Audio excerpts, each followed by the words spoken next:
Hello, welcome in. Get out the cold. Remember, shoes off at the front door. Get some snacks and come take a seat. And join us here in the Music Shack with both Ray and Jack. We bring you a new episode every Thursday.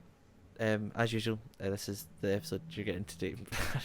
So firstly, before we even start, as you can see around us, like the whole border and the whole scene and everything, is the art done by our amazing friend and just awesome person, who's also a swiftie, so please go check her out. Her name is Olivia. All our links are down below. She recently put a bunch of new stuff on her store and kind of just rehauled it all. They're so cute. It's like small Swift squad and everything, and they're so cute, and it all is amazing. And Olivia obviously helps us out with the thumbnails and the art and stuff for the podcast. So anything that we can do to help her out is what we'll do. And she's a huge Swiftie, so literally go just check her out. I'm gonna quick fire. These are all pop, all the art on the screen. I'm gonna say that and then can't be arsed to editing it later on. But go check it out. All of our links are down on the bottom of the screen and in the description. Just go check her out, please. She's awesome. And yeah, all this art you see is her, and she's so cool. And just go support her, because support artists. Go support her. Yep. Do that now. Or we'll cry. No, that is actually true. Yeah, it is true. Tears, real tears. Real tears. I think that this might be a little bit of a short episode. Then again, last time we said that we talked for so long about random shit. But not too much happened this week. So we're gonna start off with a bunch of new music. There were 2 very big albums that were released this week, which were very exciting for both me and Jack. The first one that we're gonna talk about is Greta Ray's Positive Spin. And for those of you who don't know who Greta Ray is, she is freaking incredible. Positive Spin is her sophomore album. She is an Australian singer-songwriter. She is absolutely incredible. She did some of the backing vocals on The Good Witch. If you guys don't know Greta Ray, I think both me and Jack could say we highly recommend you listen to her music. Yeah. It's really, really good. Jack, what were your thoughts on the album? I think it was very refreshing. I'm gonna say that.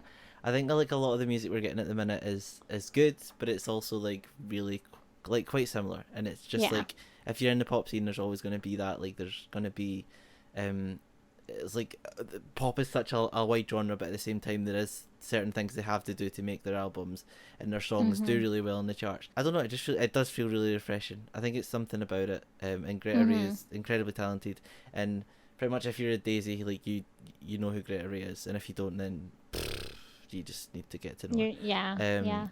But I think it's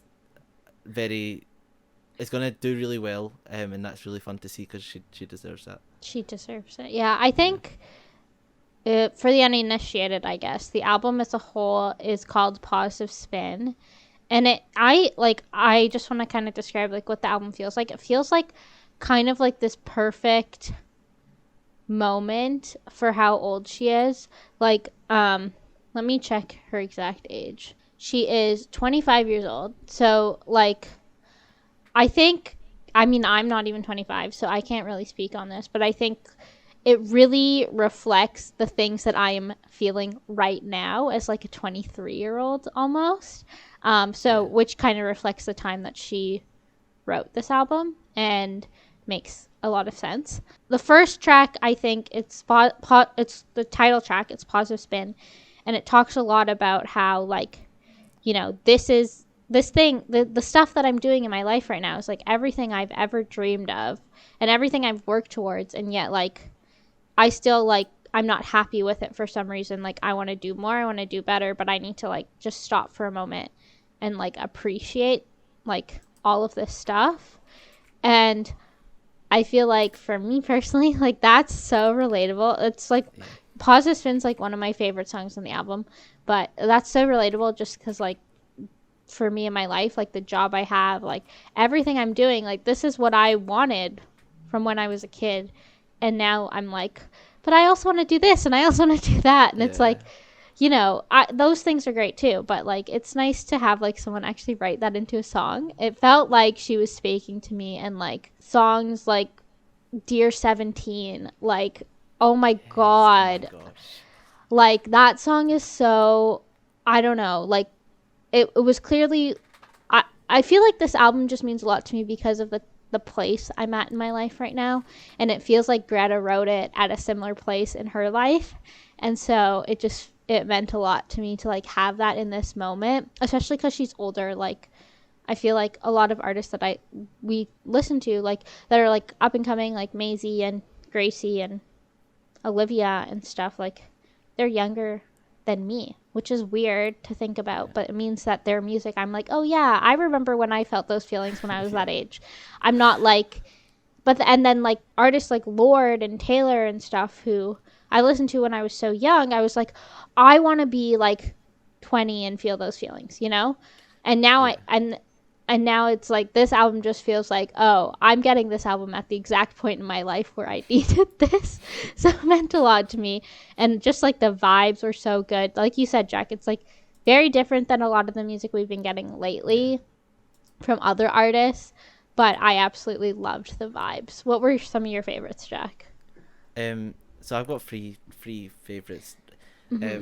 So Positive Spin, pretty much just everything you spoke about, how like you feel like you're at a point where you've like everything you've kind of worked for is like you've got to that point where you're like, you not necessarily you should be happy, but like you're doing okay, but you've got constantly on your head that you're like, there's so much things I want to be getting done and like so much things I want to do, and it's like sometimes you just forget to take a step back and be like, okay, like just like I'm here, that these things will come, but like for now just like enjoy what you've got.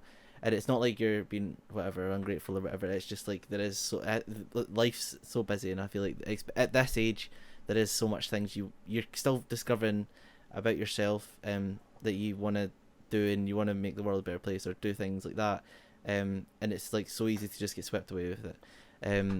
And Dear 17 was another one. As well We both talk about the same songs. Yeah, because Upgraded is my other one, and like I know that is... yeah, you know I love that song too. So it's hard, but I think Dear 17, I don't know, to be fair, like the whole like this is it is refreshing, and it is like every song sounds amazing, but I think like obviously Positive Spin, and I know Positive Spin was like a favourite for a lot of like Daisies and stuff as well, because I know I've seen a lot of people say the exact same thing, but I think it does relate that to kind of what you said, where like we're as a fan base, like for these artists like Olivia and Maisie and Gracie and everything, we're all like it's like a younger fan base that are like going through these experiences that these artists are going through at that age, whereas like we've kind of used like Lorde and Taylor and stuff to like pretty much speak for their experiences because they've been ahead of us, whereas like this is like this same situation. Like Greta Ray obviously probably was 23ish writing this stuff, and like that's the age we're both farther now, and I think it speaks for that. That's why I think it means so much to both of us, these songs. And another song that I really like is You've Already Won. It feels like the perfect like summer montage song. I absolutely love it, and it's just like it has very similar like message to Positive Spin. It just talks about all the things that you're doing, and it's like you're so young and you've already won at life. Like, stop trying. Like, just freaking enjoy it. And the same with Upgraded. It's like you are doing everything you wanted, and this fucking asshole gets to watch you do it, who broke your heart. And I think about that a lot. Like, not even like just exes, but like old friends and stuff. Like, probably look at my social media and they're like, oh, you know, like Ray is traveling the world and going to concerts, and I'm being boring, and I'm not her friend anymore. And I'm like, well, screw you.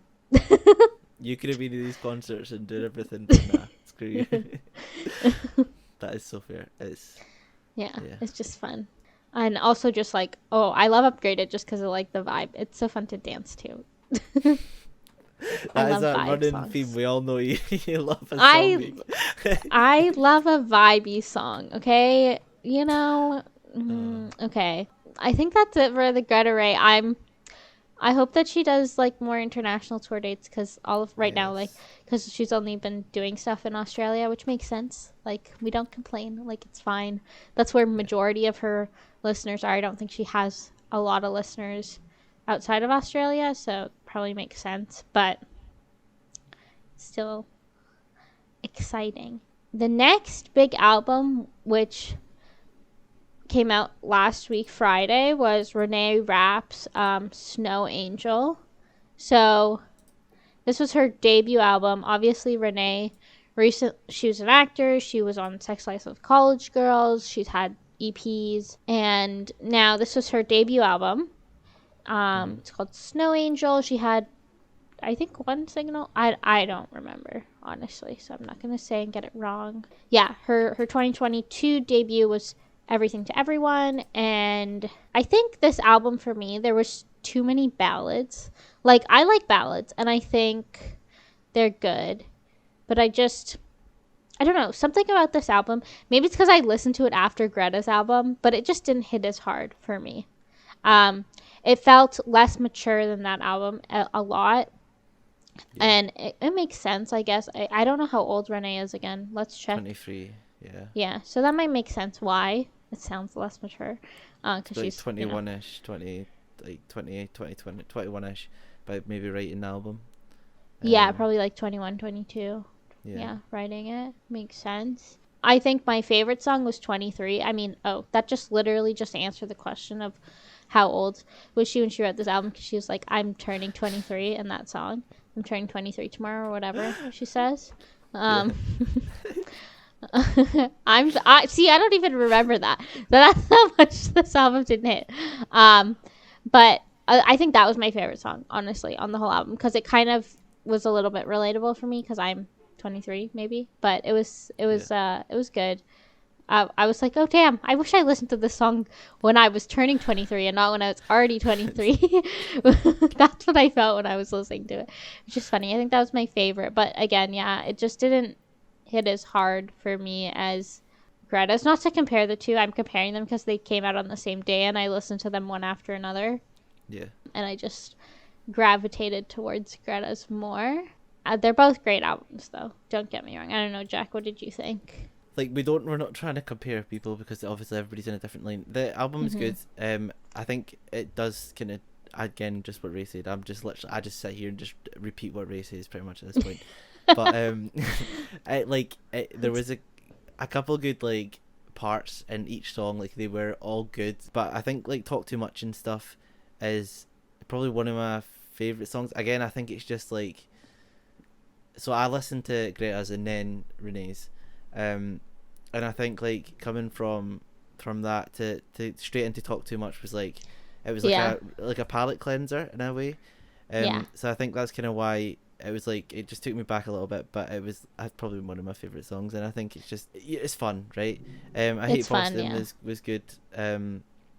Just like, it's definitely an album that it's hard to probably pick a favorite, but like none of them are bad. It's just like I couldn't pick a favorite, and if I was to like listen to an album, like this wouldn't be the first one. But it's not. I can understand because I can't sing or write music, but I can understand why people like it. Like 100%. Yeah. I'm not like being like, oh, this is the worst album I've ever heard in my life.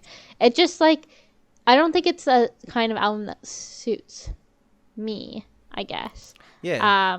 And like, I really liked her EP, honestly. So I was like coming into it with high expectations, like thinking it would be similar to that. But like, she went a completely different direction, which is like fine. I completely respect that. I mean, I think of artists like Maisie, who had her first album's like completely different than her EPs as well.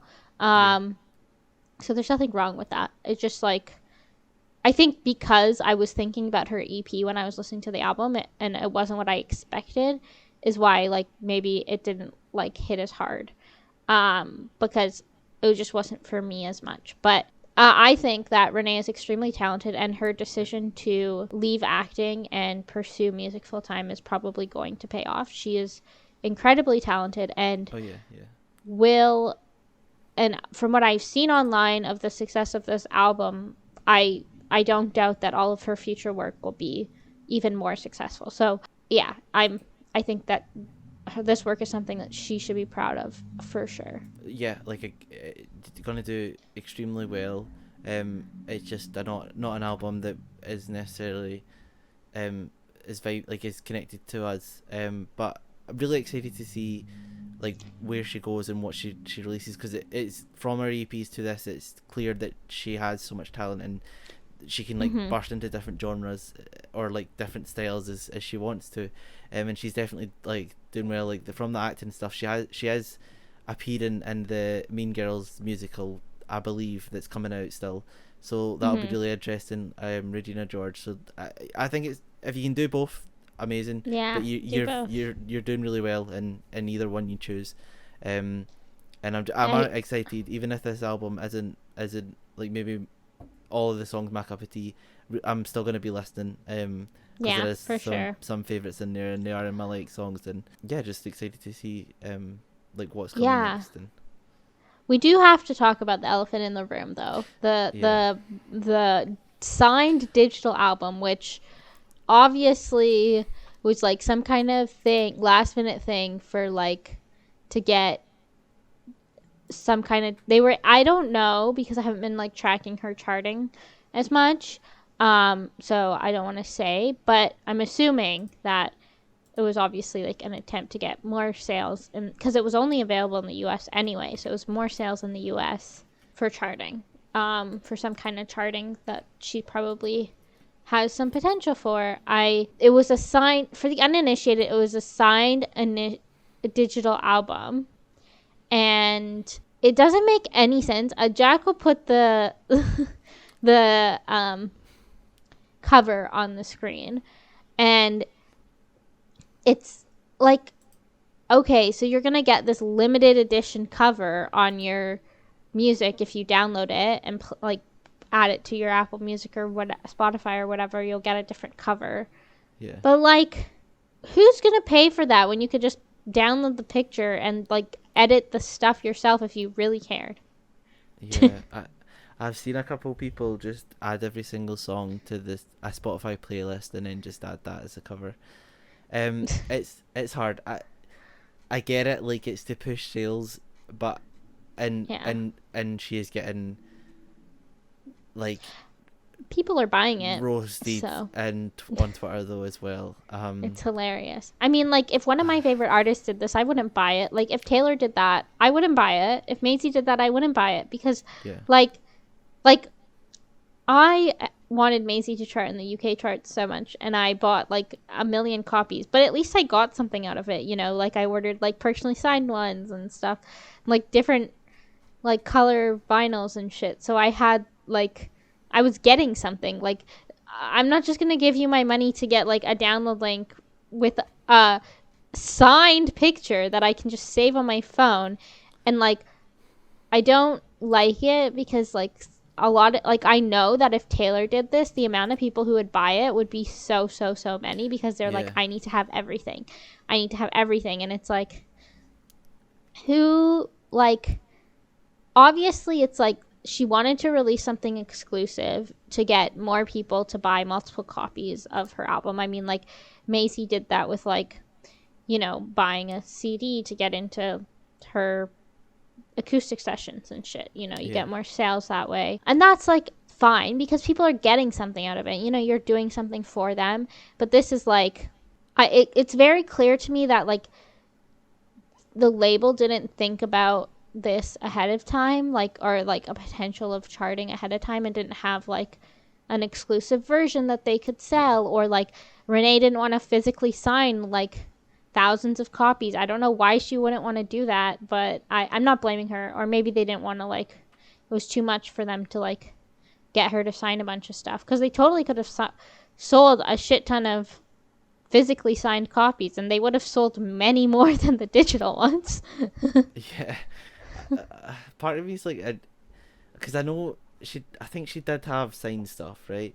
Like, I'm looking for the replies here, and someone said, like, can you restock the signed vinyl and stuff? So she has had signed stuff. But so they could have restocked that stuff, and I'm sure more people would have bought it. Or they could have had like an exclusive cover or something, which that needs like planning. But yeah, they could have just done more signed stuff. Honestly, it's what would have worked. There's a couple indie record store events that she has got as well, coming up. So usually with that like rough trade and stuff in New York, like that's where you would usually then do like buy a Mm-hmm. CD to get in, like to get a chance to get a ticket or anything like that.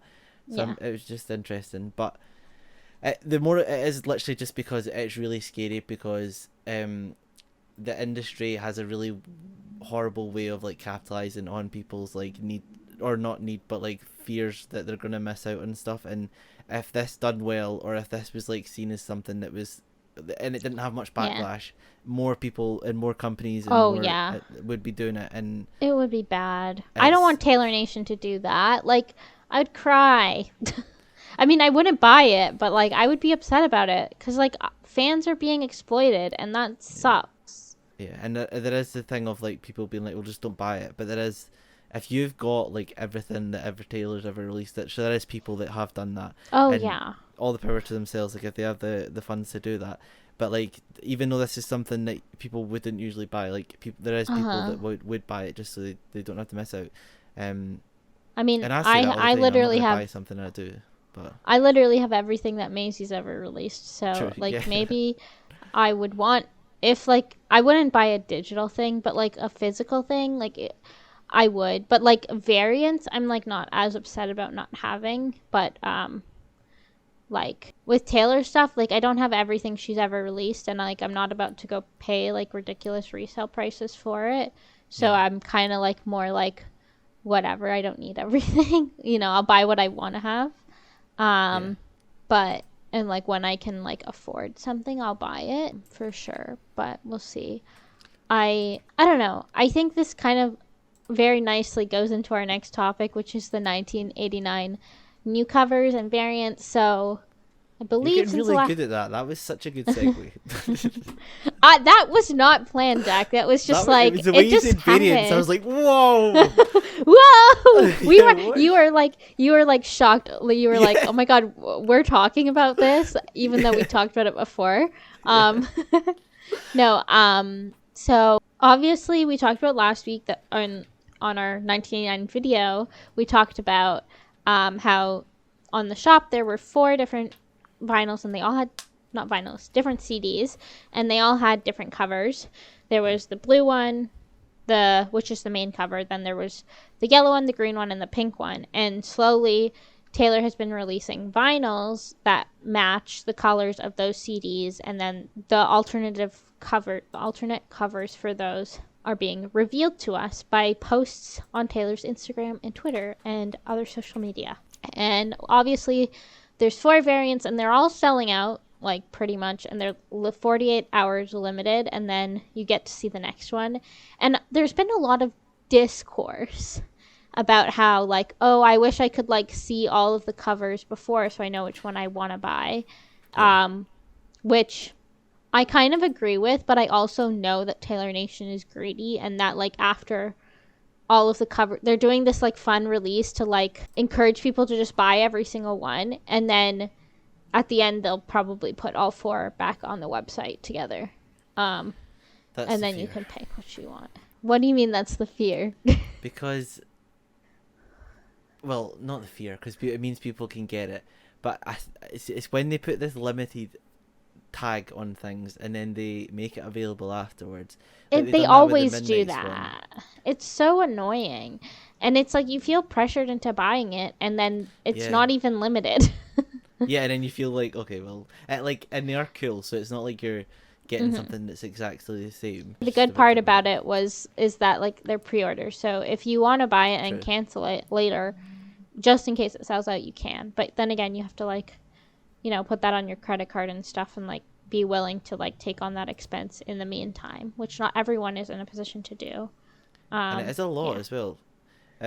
So I know I've seen people annoyed as well because they're doing it one by one, that you're having to pay shipping 3 times, which is extremely annoying. It's so small for some that's people, so but it's like dumb. really large for other people. I think I've seen one that was like $30 for shipping. Shipping from posted. US to Canada is like $30. It's crazy. That is, yeah, that's a lot. They're really cute, and we did say about it was actually you that said about getting the vinyls in the same colours as the CDs, but I originally thought we'd be getting them with different Polaroids, which we haven't. which is good because it doesn't mean that people are feeling forced to do it in a way. To buy it, yeah. So if you want the Polaroids, you get the CDs, and if you want like a cute cover, you get a vinyl, and that's like that, or you get all of them because you want to collect everything. Yeah. But even the CDs, like the variants sold out so quick. Like one of my friends was like messaging me and was like, she's from the UK, and she was like, oh, do they have these ones available on the Canadian store? Like I think like some of them had sold out, and she wanted to buy them off the Canadian store and bring them to her. But then I checked and they were all sold out on the Canadian store too.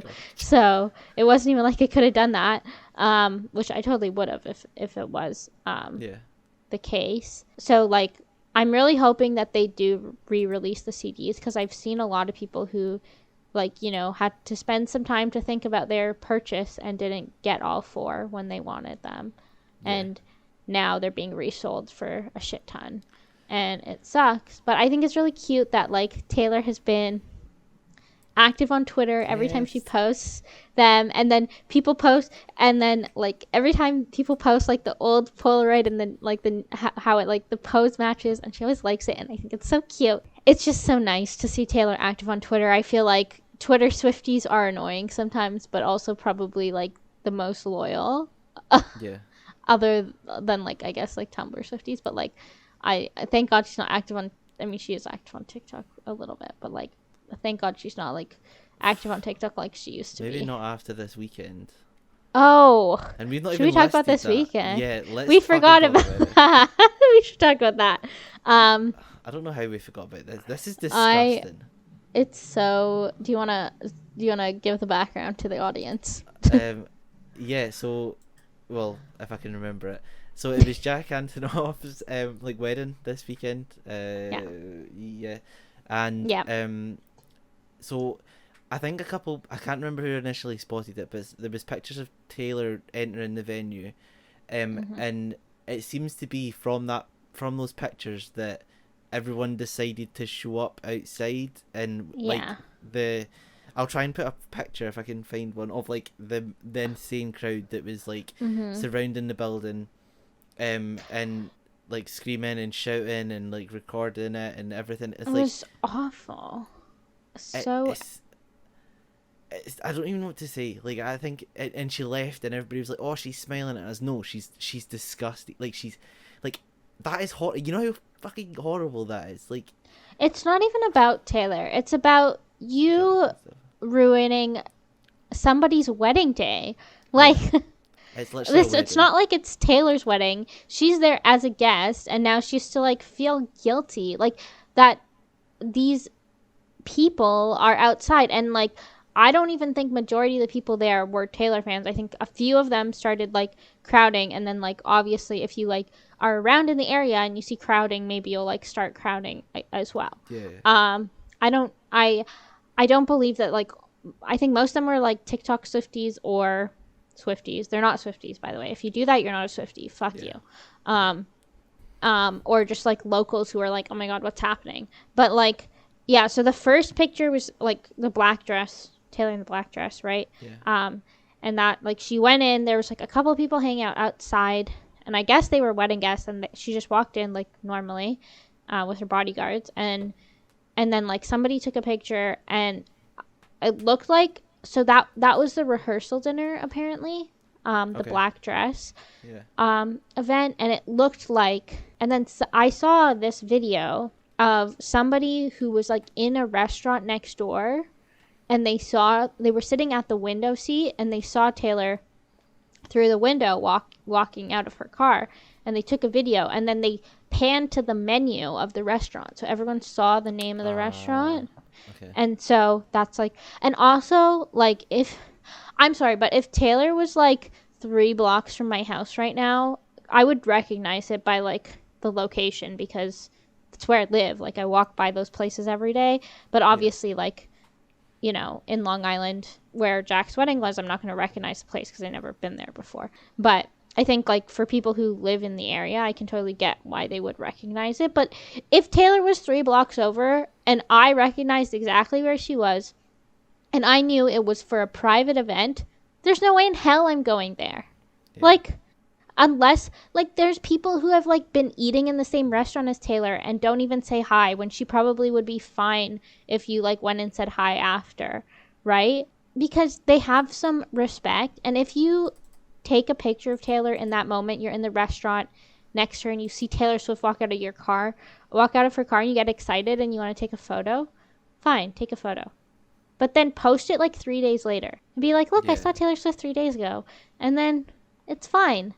But people are so desperate for, like, attention, and they want to, like, post on their social media and get, like, millions of likes or whatever. They want to be the first ones, and it's like, fuck you. And then the next day, and then that shit happened. The police had to come. They closed the streets. It was insane. And then the next day, she came. That was the wedding day where she was wearing the blue lace dress. And she comes out of her car. There's people there already when she came in the venue. And then pictures go around. Same situation. The first day she was, like, waving politely. The next day she walked to her car and she was like, she literally looked disgusted. Yeah. She was with Cara Delevingne and like both of them were like, what the hell is happening? I just think, like, just because somebody likes your tweets or likes your TikToks or you want to go to their concert or you think they're really famous and they'll give you clout doesn't mean that you should violate their privacy. And if you think that's the case, just go watch Miss Americana again. Like, that's all I have to tell you. It's all summed up by literally, if you do that, like, people keep calling them Swifties, and it's so annoying. and you're just not one. Like, I don't know how many times you need to hear her say that she doesn't feel human, and that, like, everything is so overanalyzed, and, like, these things she can't even, like, I get she's a celebrity, but that doesn't make, like, I cannot, like, fathom listening to a song like Peace and then still doing something like that. Yeah. It's insane. I just don't know how many chances TikTok Swifties have to ruin for themselves. No. Like, it's awful. She's so active on that platform, and they are literally going to become like another Twitter, like, and things like that. Bad. Like, it's just, like, stop being so annoying. Like, I think it's like these are so lucky. No, and the worst part is, like, at least the people on Twitter are like, I mean, maybe not all of them, but most of them, I would say, are, like, genuine Swifties, and, like, they actually understand, you know, when you tell them, like, oh, Miss Americana or whatever. Like, some of them are a little bit stupid, but, like, most of them get Taylor's boundaries. Most of them have a brain about things. And they I don't even think you need a brain for this. No, true. Like, most Twitter Swifties, I would say, have been fans for a long time, and even ones who haven't been fans for a long time, I feel like they have done enough research to, like, understand those things that were, like, very commonplace back in, like, rep era and lover era kind of times.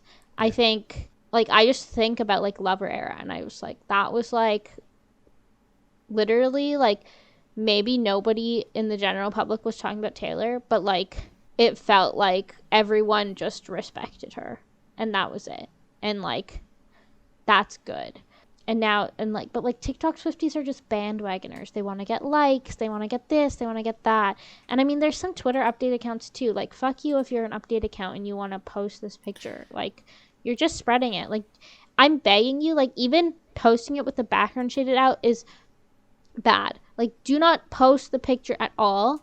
And I know you'll lose likes or whatever because you're telling people that Taylor is out and about, and then they'll go search and find the original picture, even if you remove the background. So just like, don't mention it. If someone posts it, don't interact. It's like leaks. People go, like, the freaking Speak Now vault stuff got leaked, and everyone just starts tweeting, I hate leakers. It's like, okay, so now if I want to look at the leaks, I know there's a leak because you're tweeting, I hate leakers. If you didn't tweet that, I wouldn't even know there was a leak. Like, it's insane. Yeah, I can't believe we actually nearly forgot to speak about that. But just be not. I don't know. You don't even need a brain for it. Just stop treating people just use your common sense and don't be weird. It doesn't matter if she's a celebrity or whatever. Just don't ruin the most important day of their life. Like, that's insane. Don't be weird. Don't be a loser. Don't be Scooter Braun. Oh my god, the transitions this Oh episode my are God. eating. They're eating. Okay. Today there's been a lot of Scooter drama. So the last few days there've been news about Justin Bieber, Demi Lovato, Ariana Grande, leave Scooter Braun no longer working with them. You know, he's their manager, and so that's been like really big news. And everyone's like, "Oh my God, what's gonna happen? What's gonna happen?" And I don't know. There's not really been too many sources about what actually happened yet. And we're filming this on Tuesday, so by Thursday when this comes out, there might be stuff that comes up. But if there is stuff that comes up, we'll talk about it next week for sure. I'm so happy that like Scooter has like left all these people. There was this quote from Variety, from a source, that unsavory revelations about Scooter Braun are in the works. He's imploding. It's a different world since the pandemic. You can't just be an asshole like that anymore. So I am very curious about what these unsavory revelations are, and like how drastic they'd be that like Scooter would no longer be a manager, because originally he said that he was like retiring, and it's like now this comes out, so obviously he's retiring because of another reason. He's guilty for something, which is funny because Taylor's karma is so powerful. Yeah, I think she just needs to release karma right now. Screw 1989, just stop all that and just drop karma. We all know it is waiting, so just drop it. Wait, so today is August 22nd. Maybe we'll get karma on August 22nd, 2024. Oh my Okay. God. I just said that. I just said that, and now, like when it happens, we have to come back to this clip. Okay, wait. So is it today that? Yeah. So is that what it was for American? Yeah. So America is still the same. Okay. Yeah. Come back to this point. Ray's just predicted it in the future. She's going to be on stage if she's got an era show that day and be like, "So as Ray predicted, karma is getting in there." No, I'm just kidding. A lot of people have been theorizing that karma's coming next because it was meant to come after 1989 anyway. I think so it says like another source counters saying he's getting out of management. He has been for years. That's the real story. But you always get these things where something comes out and then it's like they try and give another reason for it. But realistically, if Scooter's been up to something, it's going to come out. And it's really interesting because to see people like Justin Bieber like not want to work with him. And Justin Bieber's an asshole. Like, he would put up with anything. So it must be really bad. Well, Justin Bieber was like his bestie back in the day. I know. It's weird. And it's like with Ariana Grande, like, it's like Ariana Grande's doing stuff again. And it is really interesting that it's like now, obviously, she's not working with him anymore. And I just think that quote is crazy. He's imploding, one source says, suggesting unsavory revelations are in the works. It's a different world since the pandemic. You can't just be an asshole like that anymore. So literally what you said, right? What do you mean you can't be an asshole like that anymore? You could never be an asshole like that. That's what I literally tweeted that. Like, you could never be an asshole freak is what I tweeted. Like, what do you mean? What do you mean you can't be? You're so right. It's so funny. Like, that doesn't even make any sense. Like, he's just exposing that he was an asshole. Yeah, like, we all know he was, but like, how are you gonna like? How are you gonna call yourself an asshole? asshole? Artist masters anymore. Like, you never could. You just did like it it's not even like stealing artist masters, like exploiting them and shit. Yeah. And it's like maybe who knows? Like, Ariana's like doing all this stuff, and like maybe like she's like, oh, you know, wants more control over things, and he's like, no, I'm your manager, yada yada yada. And like I don't know, I'm making shit up, by the way. Like, maybe Ariana Grande was like, I want to write an album that isn't all about sex, and he was like, no, that is not allowed. And she's like, nah, bye. Maybe funny. Get a Scooter Braun this. I mean, that is funny because like Scooter pushed her to release Ghostin'. But anyway, which is extremely fucked up. Like, like I mean, Ariana, like, it's funny because Ariana left Scooter before back in like guess 2016, I think. She didn't, Yeah. and she wrote Jason's song about him, um, about like, you know, you didn't give me any control over my artistry. And then she put out Dangerous Woman, and which I think is like an incredible work of art personally. Yeah. But it didn't do as well. But it only didn't do as well because she released it in the same week as Drake. I don't think it didn't do as well because it was bad.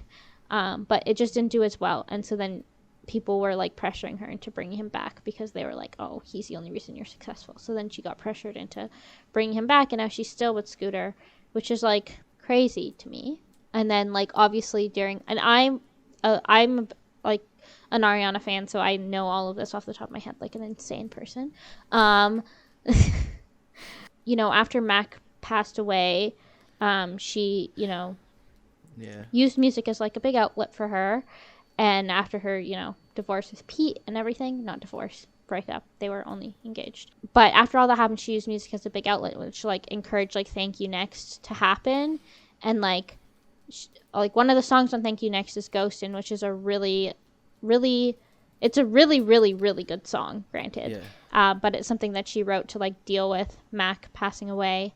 And he like essentially pressured to like force her to put it on the album because he was like, oh my god, this is so good, like you can't leave it off, when she was like, I don't like, this is for me and me only, I don't want it on the album. But he pressured her to do that, which is like fucked up. And like, I'm not complaining that we got the song. I mean, it's a really good song, but I think that if she didn't want anyone but like her personal friends and family to hear that, then she shouldn't have had to.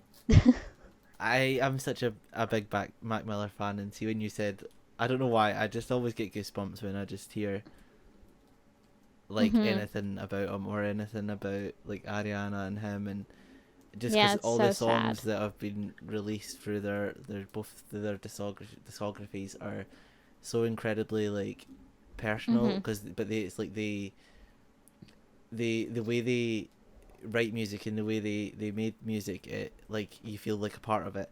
And I think like Ghostin' is very personal, and while I like obviously being like a Mac fan as well, it is very, it's nice that we get to hear that, but nobody should ever have to It should be on your own terms, right? Yeah, like it's such a song means so much to her. Like it shouldn't be a decision that she shouldn't be allowed to make. Like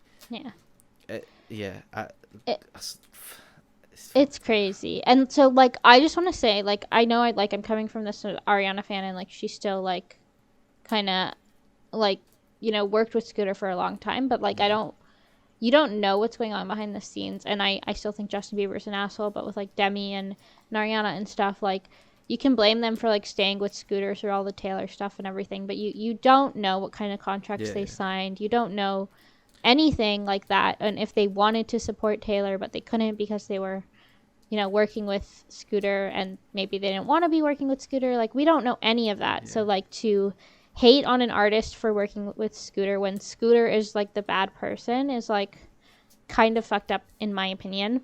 And we can be happy that they're like free from that situation now, because we knew that Scooter was an asshole to Ariana for a lot. So like to blame her for like, to hate on her because she worked with Scooter is like a little bit fucked up in my opinion, when like clearly you know that Scooter was an asshole to her too. So I don't know like why she would willingly put up with it, you know? And and I think we've seen enough in the past to know that Scooter's deals and people in deals with Scooter is always kind of his side. Like it's always one-sided towards his, and it's what he can get out of it. So I mean, even if they didn't support Taylor's thing, like people change and they understand things differently, but like it doesn't always have to come down to that. We don't know what happens or what went behind the scenes, how things were dealt back then.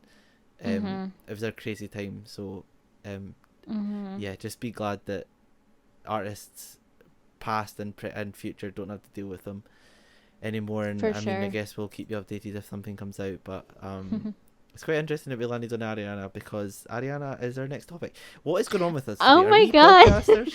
We're What is literally happening? transition queens, and we're ruining it by like clapping at ourselves every time. Yeah, It's funny. we're doing so well. Yeah. So there is yours truly came out 10 years ago, and that means a lot to me personally. This album is like everything to me.